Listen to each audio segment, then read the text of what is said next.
everyone. Thank you for joining us today.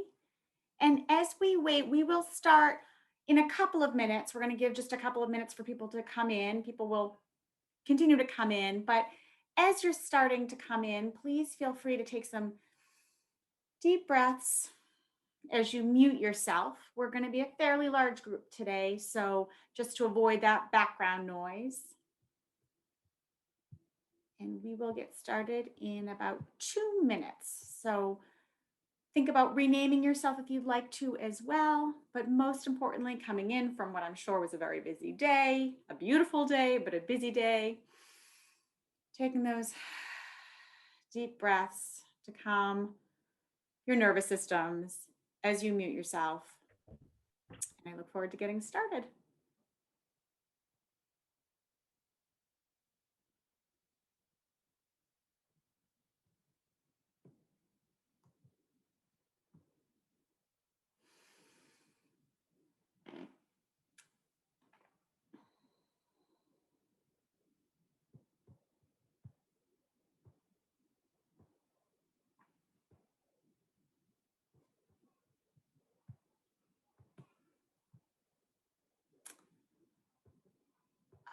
Okay, so we will start just because I want to make sure to respect your time this evening. Will do have 2 hours to be together. I think we will take less time than that. However, I'm happy to stay and answer any questions. We'll be talking throughout and answering questions, but afterward as well, I'm happy to stay and answer questions. We will certainly end on time though, if not early. So at the beginning, I was inviting you to this practice, this conversation today about mindfulness, because one thing to keep in mind about mindfulness is it's really important that we think about inviting ourselves, our students, whomever else we're thinking about, our families to the practice. My name is Alicia Serafin, and I currently work in the Wilmington Public Schools as an ESL teacher. Currently, I'm at the elementary level. I have worked at the middle school level as well. And this presentation is organized with education applications in mind. However, I do want to mention the original content is from Dr. Ron Sen, the original medical content. So we are going to include our names in the chat box and something we're grateful for, something we have gratitude about. And the reason we're including something that we're grateful for is because the research shows that we improve our own mental health when we demonstrate and even feel grateful for something. And I will mention that today I am very grateful to Brea Bremser from the MTA for monitoring the chat box. As I mentioned at the beginning, more people will be coming in. We have a fairly large group today. So I will be trying to monitor the chat box, but Brea will also be there to monitor the chat box.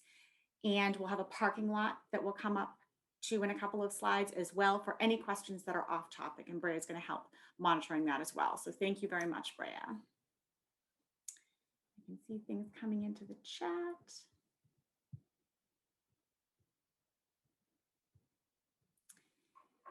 As we're doing this, I'm also going to bring up, I have a grateful affirmation card here. In fact, I have a whole deck of them to use with students. And what I really like about the affirmation cards is thinking about vocabulary as an English as a second language instructor.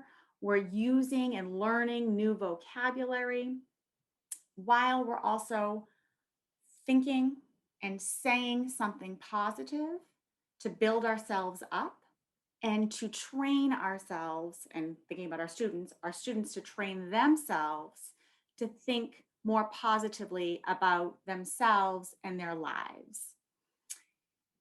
And so I'm wondering if there's anybody who's written in the chat already that would feel comfortable taking themselves off mute and reading this grateful affirmation card.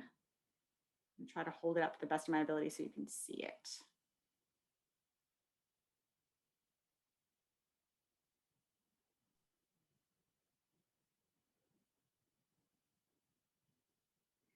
As an ELSL instructor, I give a little wait time.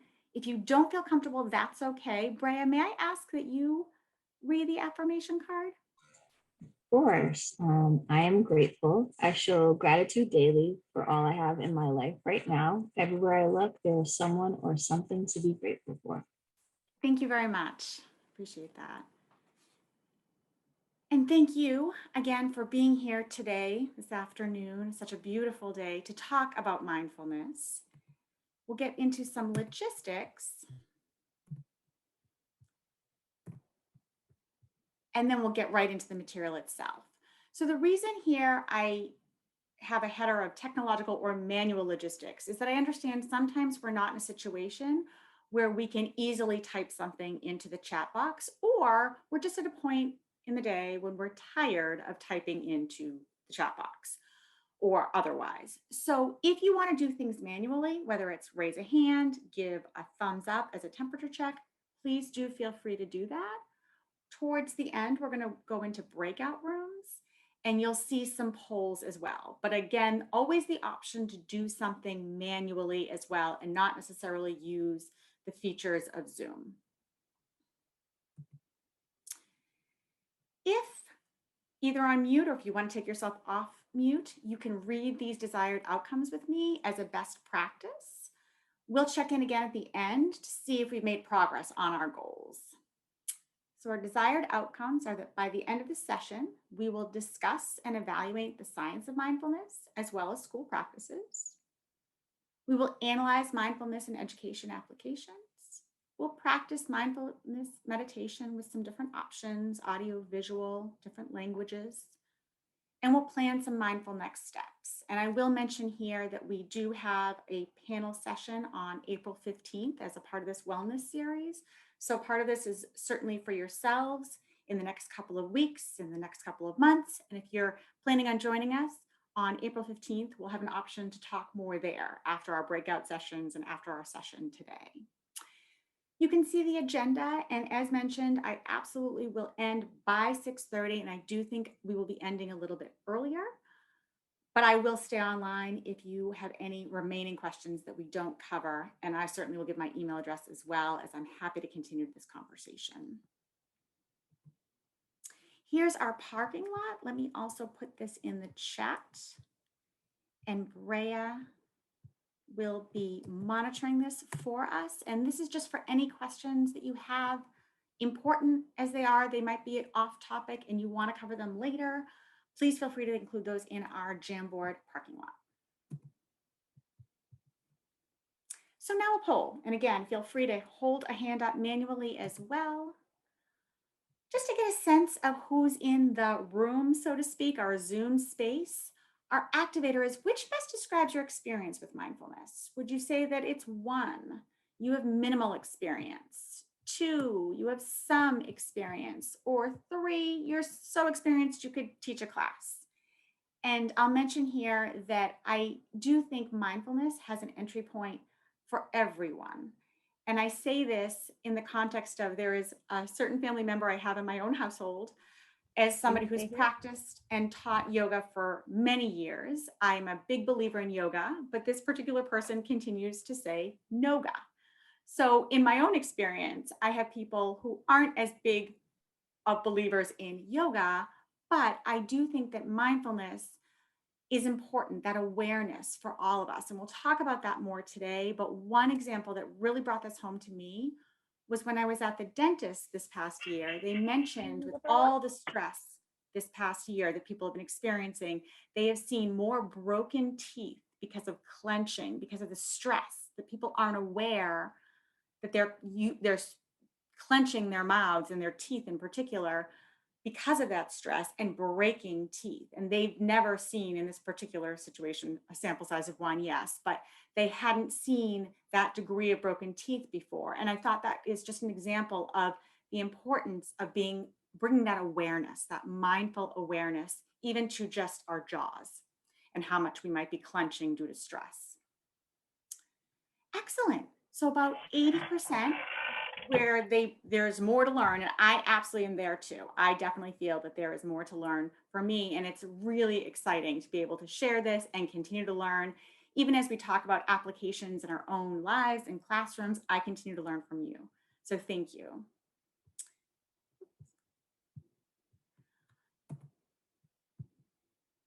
So thinking about that anxiety, you do not need to hold a thumb up in this particular case, but if you've been feeling anxious this year, I know I have, you are not alone. The National Center for Health Statistics says that more than 1 in 3 adults has reported symptoms of anxiety this past year.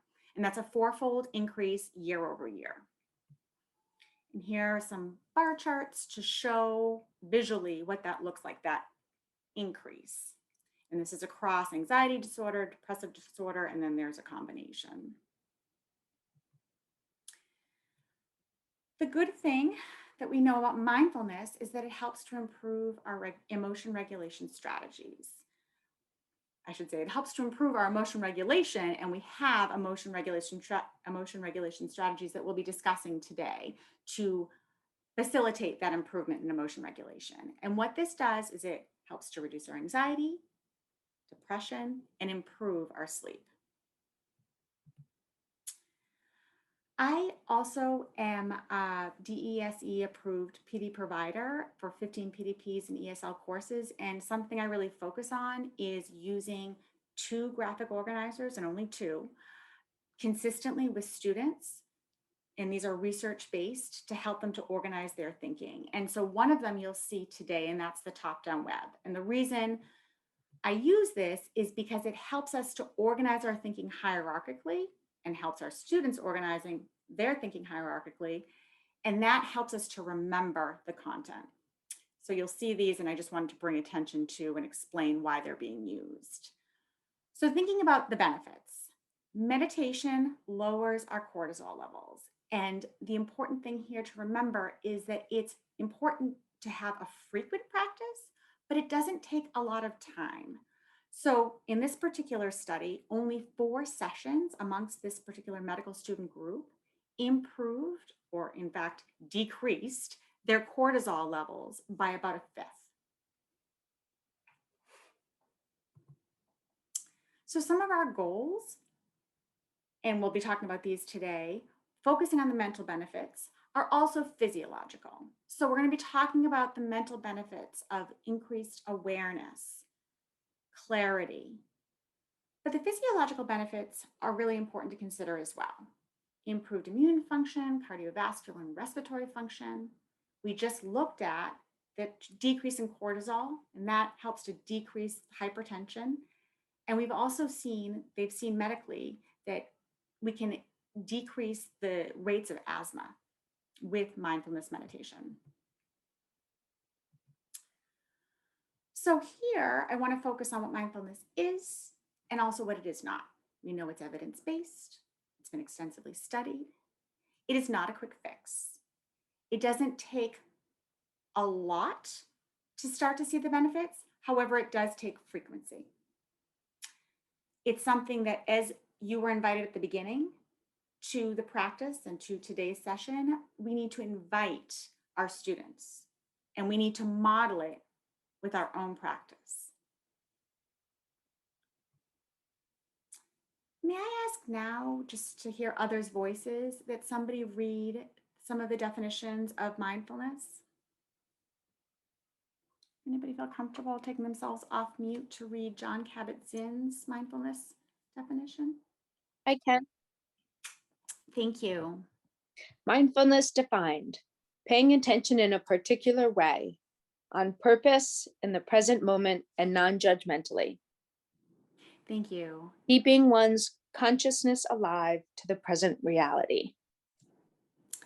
Excellent. And going back to those affirmation cards, the vocabulary as well. And I will say I've done this particular presentation with another group of educators, and one educator mentioned reading these affirmation cards during morning meeting.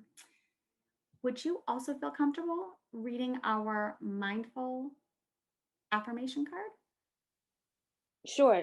The same person? Me again? That would be great. Thank you. Sure. I am mindful. I bring my attention to the present moment. I focus on my senses, the rhythm of my breathing, the sights and sounds around me, and the sensations I feel. Thank you. And for anybody just joining us, going back to the idea of affirmation cards, this is something that students can be learning new vocabulary, using new vocabulary as they learn to think and say something that really builds them up, something positive, and they train themselves to think about their lives, themselves more positively. So we're just going to take a pause to see an excerpt of the Attorney General under President Obama, Vivek Murthy's talk about mindfulness meditation in schools and his conversation about happiness generally. So I am going to cue this up, and I'm going to make sure I'm sharing my sound.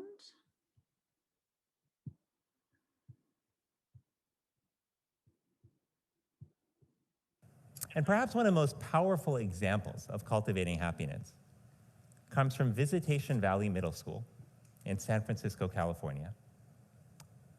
Some years ago, Visitation was struggling. They were struggling with low test scores, with high suspension rates, and with so much community violence that they had to hire a full-time grief counselor at the school. They tried all kinds of things to help. They started after-school programs, sports programs, peer counseling programs, but all without much luck.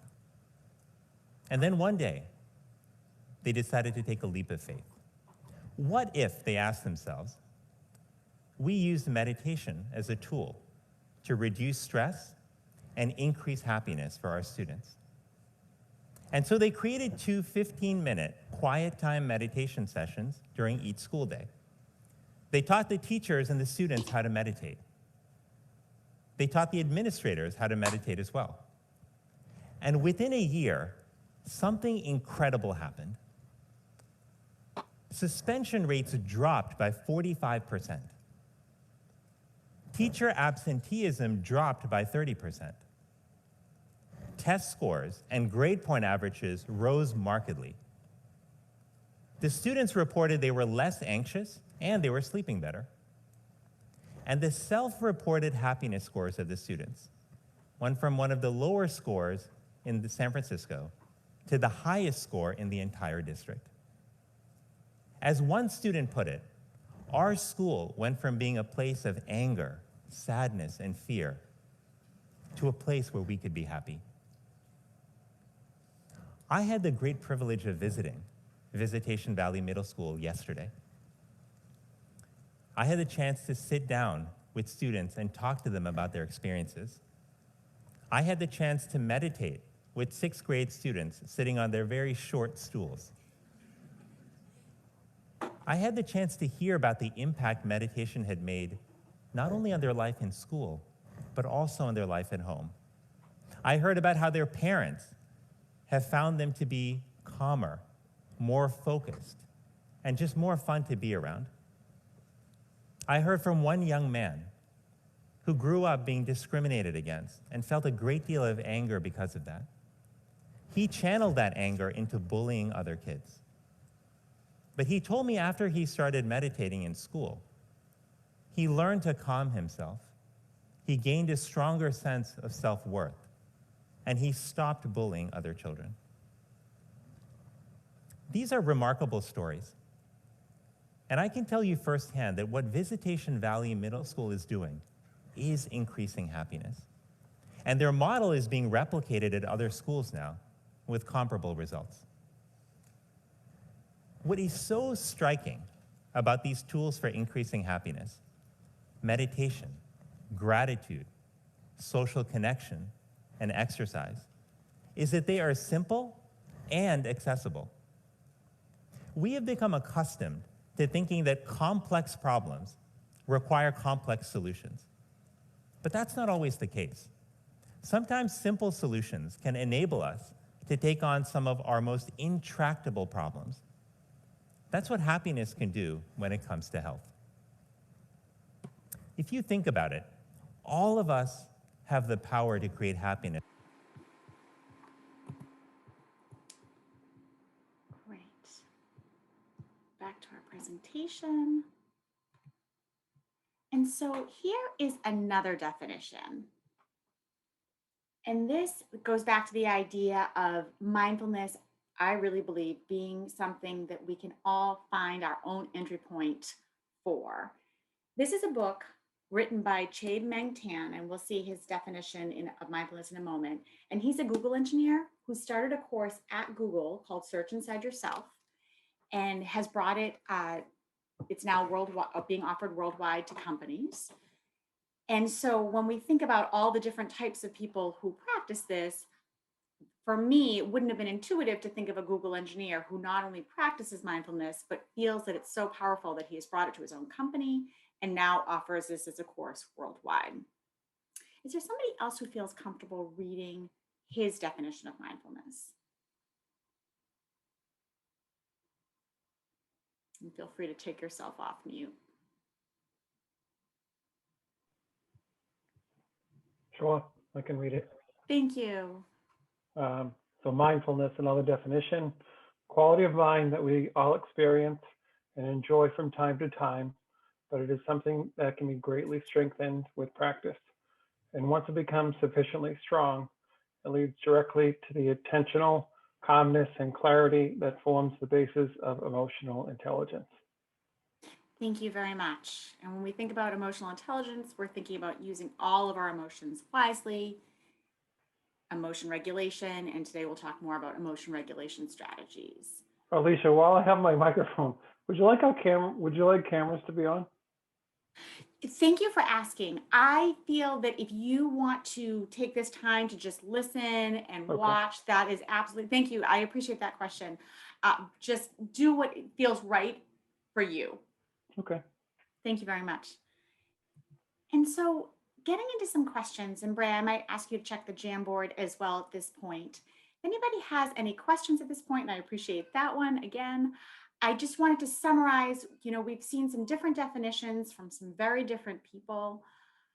We heard from the former Surgeon General, and I thought he had a really great way of summarizing that it's mindfulness meditation, it's gratitude, different exercise and other practices. Doesn't take a lot to get that, to have that access to pathways to happiness. And I think I'm seeing a question in the chat. Oh, thank you for reposting the Jamboard.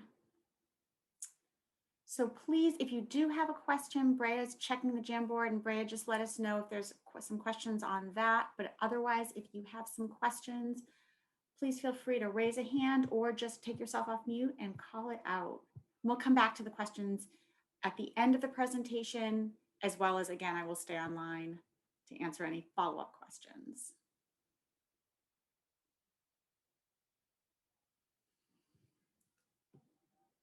Giving that wait time, it looks as though we don't have any questions yet. That's okay, we will keep moving. So the good news, neuroplasticity, our brains are malleable.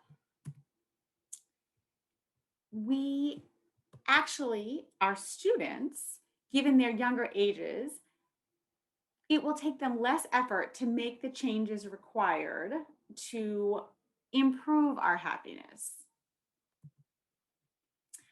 I'm going to focus here on the prefrontal cortex, the hippocampus, and the amygdala. And there is a hand model that Dr. Dan Siegel uses that I think is really helpful here. And this is simplified. However, if you think of the prefrontal cortex as your palm, the hippocampus as your thumb, and the amygdala as your thumbnail,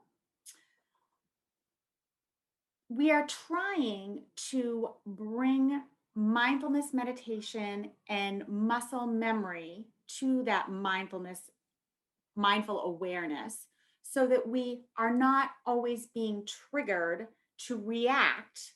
That sometimes we can refer to that amygdala as the bulldog, to react to perceived danger when it's not actual danger. So it's really important. We certainly don't want the amygdala to go away completely. We need the amygdala in situations in which we are in danger. For example, we might see, we oftentimes think about that tiger. I know I haven't encountered a tiger in my life. However, I have encountered a dog as I'm running that's following me. So this is the kind of danger that the amygdala is important, that it triggers that response that I need to fight, flight, or freeze. In this case, hopefully I don't freeze. But oftentimes in stressful situations, we perceive danger that isn't actual danger. And so we want to engage the prefrontal cortex, the thinking brain, to down regulate the amygdala. And we've actually seen evidence through mindfulness of being able to shrink that amygdala. And the idea that Dan Siegel talks about is that if we get that amygdala firing, the prefrontal cortex is no longer integrating with the other brain, these major brain parts. And so firing, the prefrontal cortex will, in 1 to 2, possibly 3 seconds, and you've seen this in your students, we've certainly seen it ourselves, it will flip its lid. And so the goal is to down-regulate those emotions by engaging that thinking brain. And we can do that with our breath, that mindful breath. So I'm going to show a video.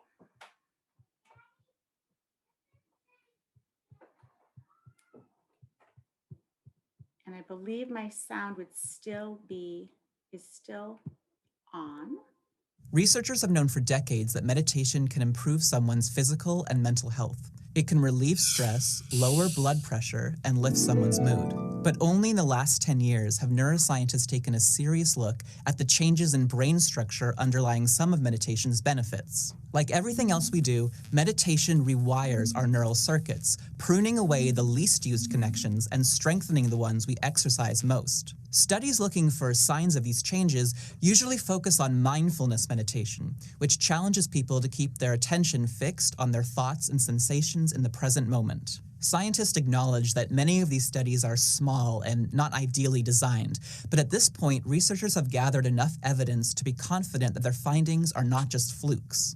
Experiments suggest that Buddhist monks have really robust connections between scattered regions of their brains, which allows for more synchronized communication. Expert meditators also seem to develop an especially wrinkly cortex, the brain's outer layer. We depend on the cortex for many of our most sophisticated mental abilities, like abstract thought and introspection. Several studies have confirmed that meditation can increase the volume and density of the hippocampus, a seahorse-shaped area of the brain in the middle of the skull that is absolutely crucial for memory. And although areas of the brain responsible for sustaining attention usually shrink as we age, meditation counteracts this decay. An increasing number of studies show that meditating for as little as 12 to 20 minutes a day for several weeks can sharpen the mind. In these studies, meditators have scored higher on tests of attention and working memory, which is the ability to temporarily store and manipulate information in one's mind. Some lifelong meditators in their 50s and 60s can even outperform 20-somethings on tests of visual attention. So if you're interested in trying meditation, you should probably start as soon as possible. For Scientific American's Instant Egghead, I'm Ferris Jaber.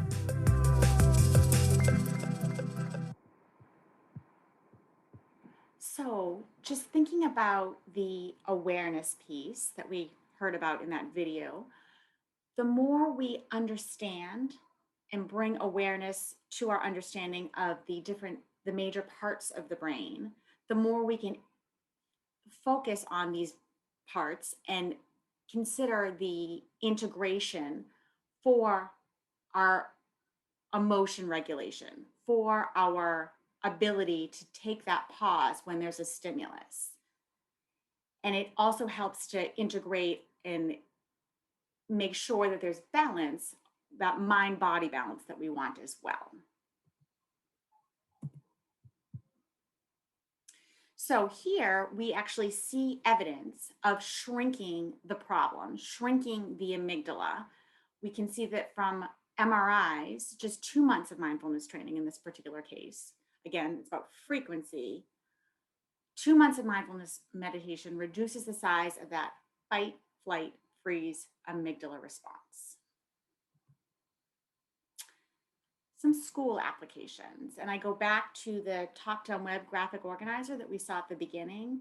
The reason I bring it up here again and without the subtopics is that the research shows that this hierarchical organization helps us to remember. So if you can start to think back, I know you've seen and heard a lot today, but maybe you're thinking about one or two of the subtopics.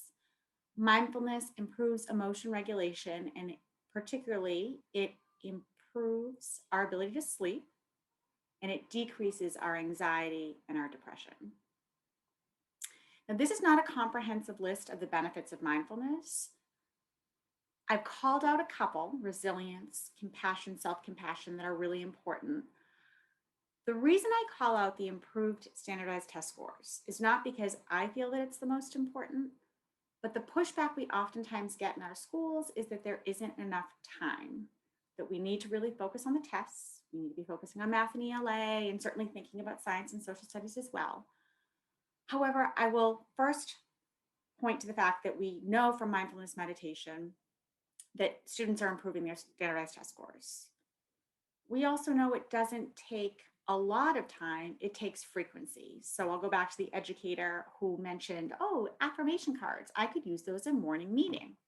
And now she's also teaching vocabulary. So thinking about why we want to bring our focus and our awareness to understanding the major parts of the brain, thinking about why we want to balance our mind and body, that mindfulness and that mindfulness meditation practice gives us a 1/4 of a second pause from stimulus to response.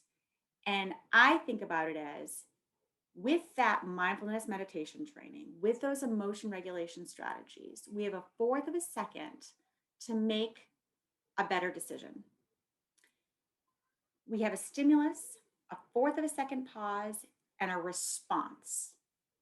And that response, we can make a responsible response. Versus the situation we saw, the flipping of the lid, where we have a trigger and a reaction with no time to think in between.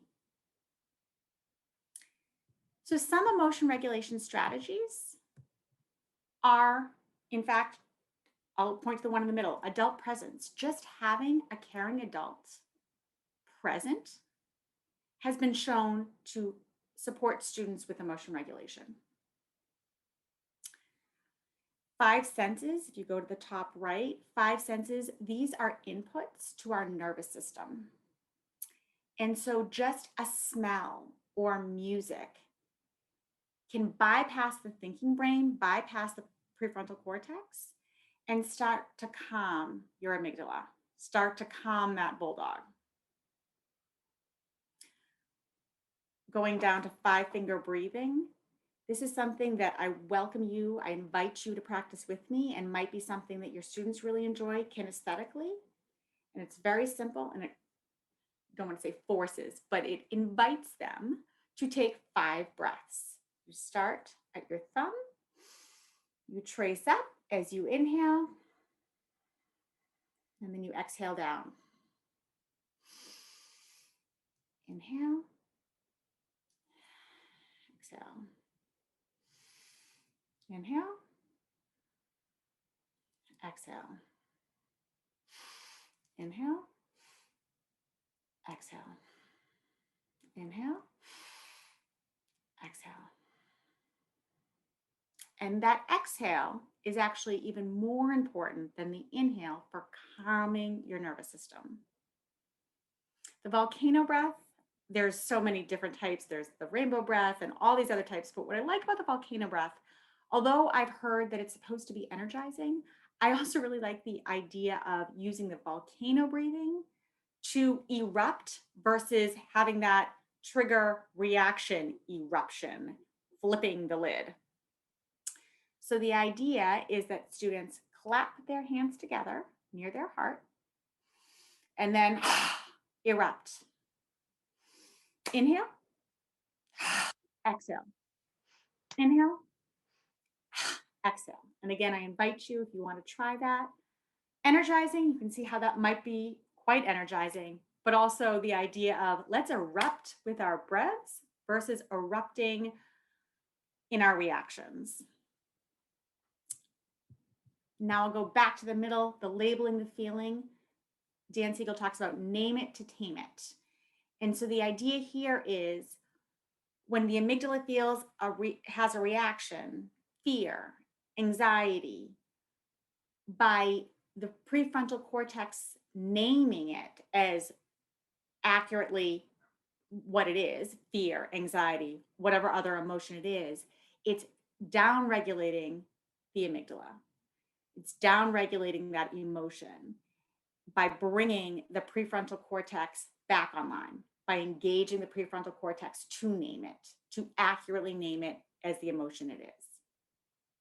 And there too, you're going back to the idea of the integration, connecting those brain parts, those major parts of the brain, focusing your attention there to integrate them, balancing or improving that mind-body balance as well. Certainly taking a break, and we need to model that ourselves. I'm feeling I'm not breathing as well. I'm feeling triggered. I need to, maybe you have a corner in your classroom or a corner in your household. I need to go take a break. Reframing a situation, how could I look at this differently? And finally, positive self-talk. How many critical voices do we have in our own heads? Our kids, our students are hearing that self-talk as well, modeling that positive self-talk for them. Thinking about all of our students, because this works for all of our students. We know that it also benefits our students with ADD and ADHD. Giving them that pause helps to reduce the impulsive behaviors. So some classroom applications. So thinking about Pear Deck, if you have that, these components, these SEL components are built right in. So certainly we can be doing things in our classrooms, in our spaces, if we're online, in our spaces using different manipulatives, different tools. If we're using software that has these SEL components built right in, we don't have to build them ourselves. So you can see at the top left, you can have students circling how they're feeling. And then that idea of labeling the feeling, name it to tame it, bring that prefrontal cortex back online. If they're feeling angry, accurately having them name that down regulates that emotion, bringing the prefrontal cortex back online. There are some others, there's some stress checks. And then within Pear Deck itself, there's a template library where you actually can see there's math, but there's also social emotional components. There's a heading or a subheading of social emotional components themselves. Another poll, feel free to do it manually if your video is on. Otherwise, if you can, what mindfulness benefits are most important to you? Not a comprehensive list, but just to get a sense. And you're welcome to try to, or to consider two as well. For myself, I'm just gonna, well, I'll wait until we see the poll and then I'll hold up.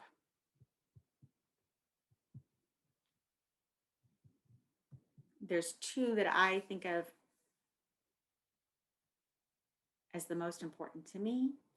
As a follow-up question, just for those of you who have already filled out the poll, if anybody feels comfortable, if you have been practicing, and many of us have some experience, if there's any of these that you have started to see the benefits of, we would, I think, all be happy to hear your experiences and hear another voice besides my own. So if anybody feels comfortable sharing out, please get yourself ready to take yourself off mute. Again, just thinking about if you've started to see any of these benefits in your own lives, if you've been practicing maybe more this year or maybe for quite a long time. As the poll results come in, I will say for myself, I'm really thinking about better emotion regulation for myself and modeling it for my students as well as my kids, and more self-compassion. And we see quite a few people, it's a good distribution, but quite a few people saying better emotion regulation, about 43%. Excellent. With less burnout and improved attention being right there about 20% and more self-compassion, not far behind at 13%. Excellent. Does anybody feel comfortable sharing? I can share out. Thank you. Hi, Alicia. Hey, it's Marguerite. How are you? Good. How are you, Marguerite? Good, good. You. And I I just have to just, mention here, Marguerite will be presenting during our wellness workshop series as well. yeah, I missed, I wasn't able to come until just now, so, but I appreciate being able to come in. Yeah, I've found mindfulness really helpful for emotion regulation. And then the kind of secondary gain from that is being able to make decisions more clearly. And the body even feeling better, when I'm able to kind of, if I feel that trigger pretty quickly and I'm able to kind of calm that down quickly, then the body literally just feels differently.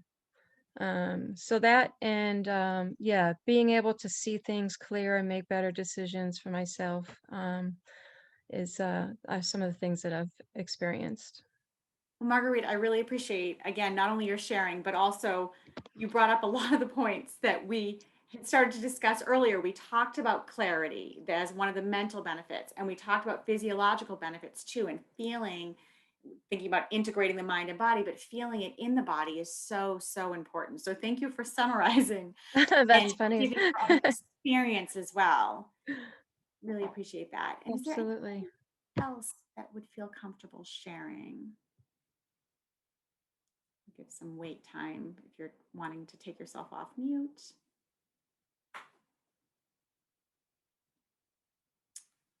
All right. We will continue on actually to a mindful pause.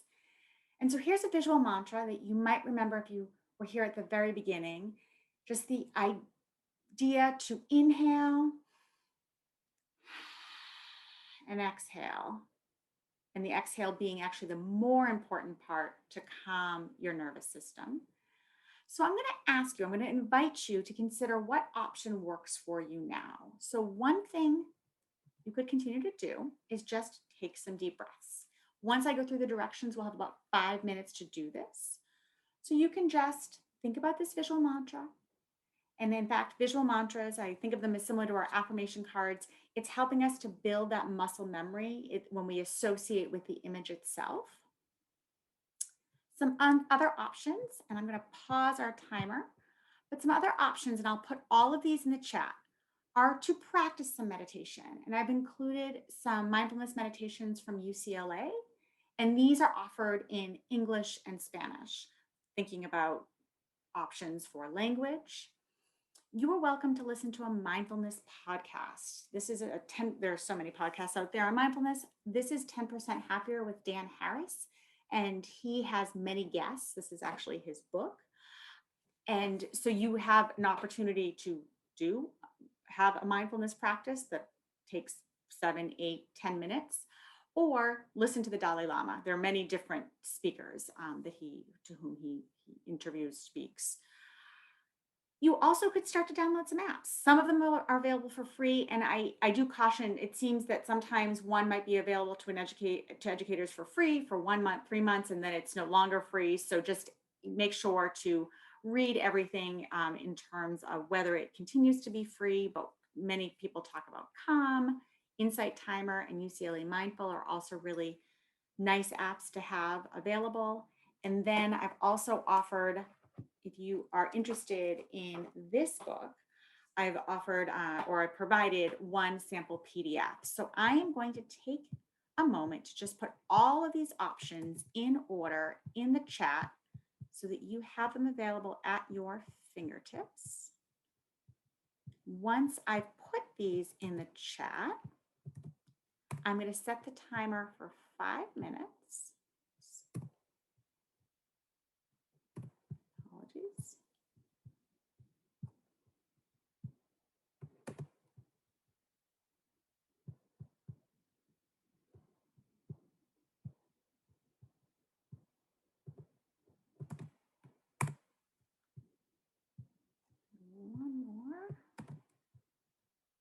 I did not include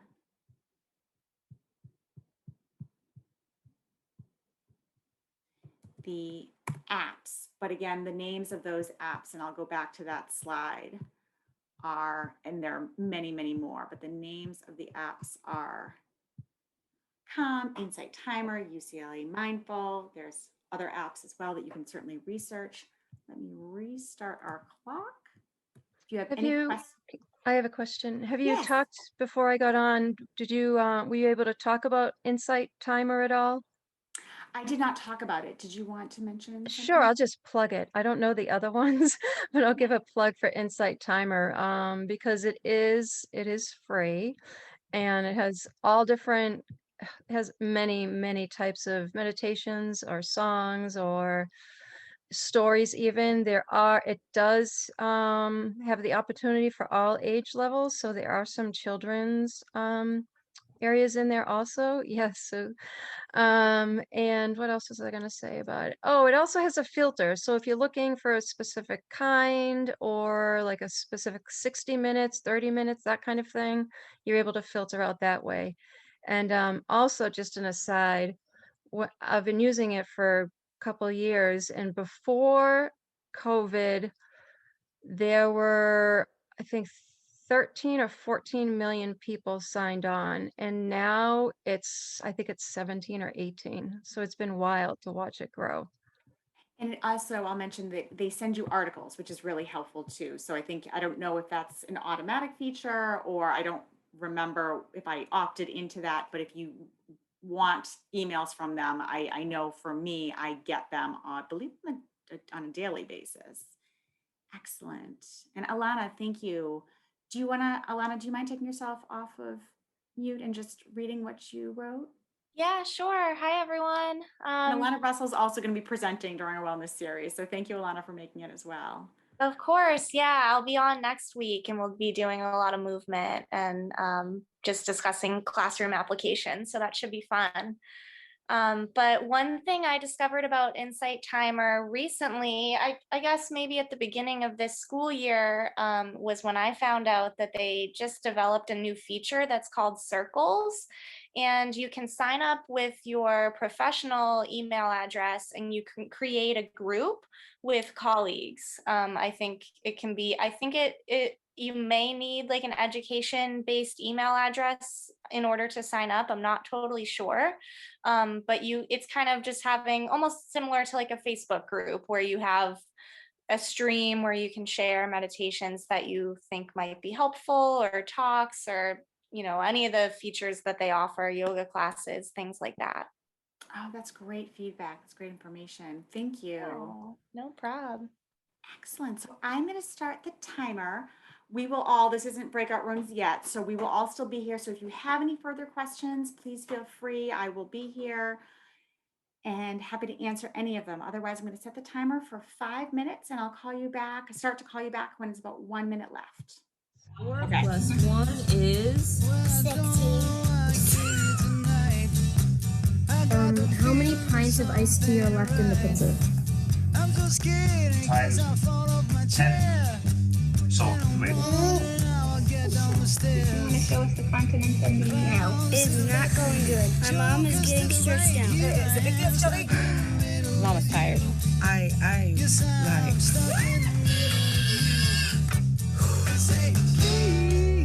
So starting just quickly by breathing in. I never thought I'd say this, but I kind of miss school. Teachers, y'all the gifted people. I thank you so much for what you're doing. Their investment into our children is beyond what we can even imagine. Appreciate all that you do.